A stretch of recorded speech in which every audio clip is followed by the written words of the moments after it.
Olá, meus amigos, mais uma vez agradeço a compreensão de vocês aí para acompanhar os nossos vídeos. Eu vou trazer aqui, vou falar aqui sobre o direito da viúva e por que a viúva perdeu tudo após a morte do seu digníssimo marido, né? Por que ela perdeu tudo, mesmo sendo casada, perdeu tudo para os filhos do primeiro casamento? Porque apesar dela ser casada, havia um imóvel, mas esse imóvel foi adquirido do primeiro casamento. E ela conviveu durante anos, né? E ela, infelizmente, acabou perdendo, né? Foi uma briga muito grande na justiça para ela conseguir, né, até mesmo ficar morando no imóvel, porque a intenção dos filhos era que fosse vendida, né, esse imóvel. Então ela ficou no meio frustrante, né, e ainda mais com a reforma da Previdência, que a pensão, né, que ela ficaria foi reduzida, foi cortada. Então isso trouxe grandes consequências para ela, que fez cuidar do marido, né, e no final ela teve uma grande decepção, não por culpa dele, né, porque eles pensavam que estava tudo certo, né? Para eles, né, o desconhecimento da lei estava tudo certo. Você vê que muitas das vezes os filhos abandonam os pais, né?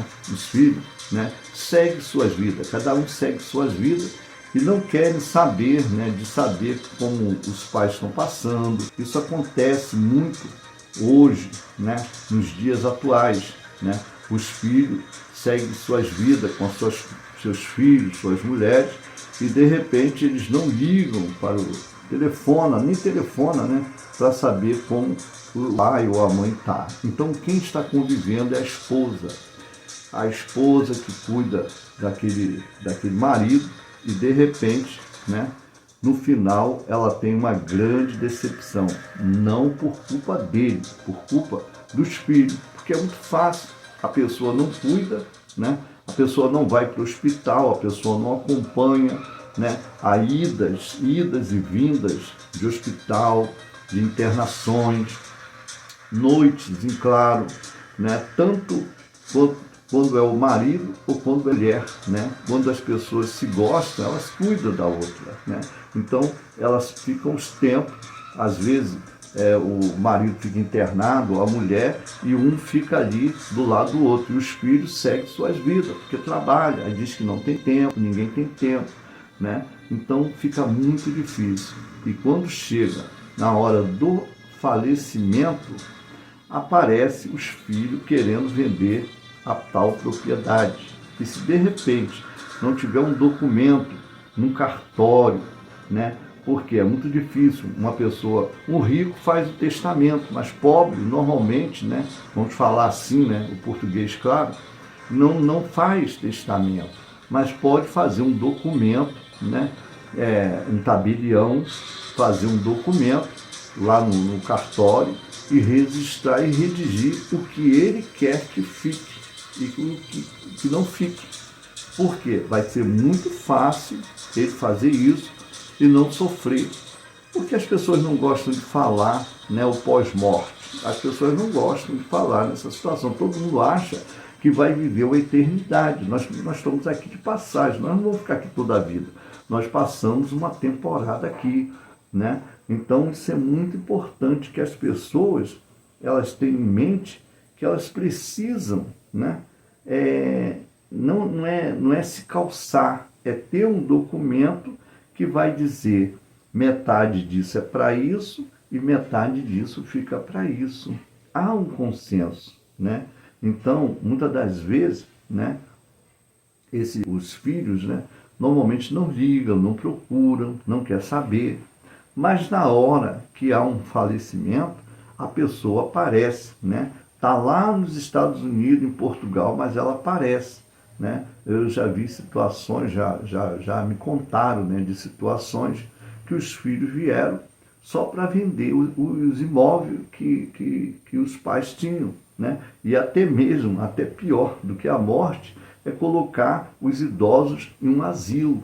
Isso é triste, né? O filho pega, né, a mãe coloca num asilo porque acha que a mãe está dando muito trabalho.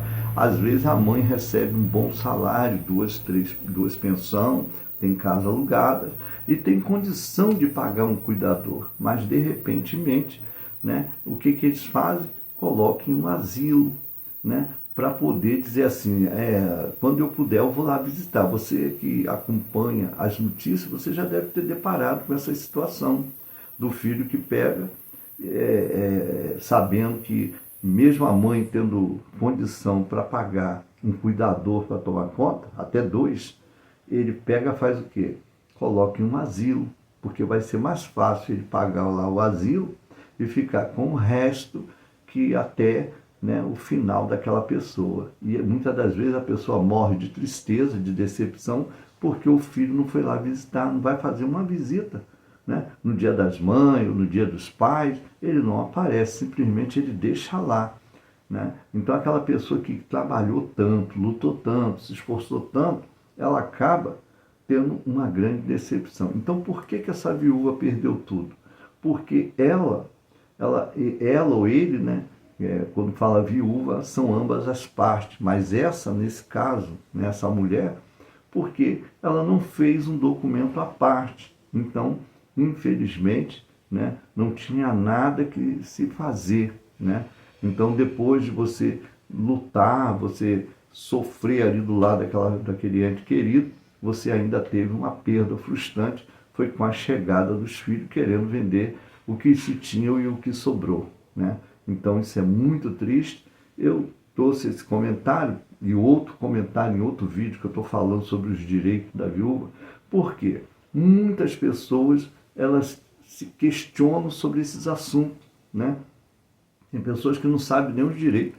A gente vê pessoas hoje nos dias atuais, não sabem nem os direitos que ela tem, né?